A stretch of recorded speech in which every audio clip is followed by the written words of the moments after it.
সকাল 6টা থেকে দুপুর 12টা পর্যন্ত একটুও বসতে টাইম পাইনি। আজকের ব্লগটা শুরু থেকে শেষ পর্যন্ত দেখো, আজ কি কি করলাম সব কিছু জানতে পারবে। তো কেমন আছো বন্ধুরা, আমি শুভজিৎ। বর্তমান এখন আমি কেরালাতে আছি। আমি কেরালাতে হোটেলে কাজ করি। কাজের মাঝে যতটুকু টাইম পাই তোমাদের সামনে ব্লগ তুলে ধরার চেষ্টা করি।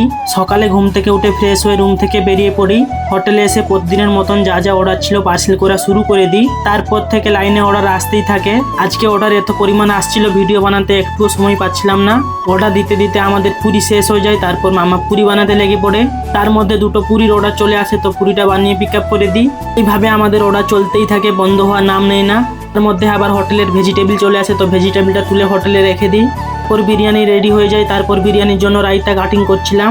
এর ব্লগটা এইখানেই শেষ করছি। দেখা হচ্ছে কালকের ব্লগে। সবাই ভালো থাকবে, সুস্থ থাকবে, টাটা। এখনো যদি আমাকে ফলো না করে থাকো, একটা ফলো করে আমার ছোট্ট একটা পরিবারের সদস্য হয়ে যাও।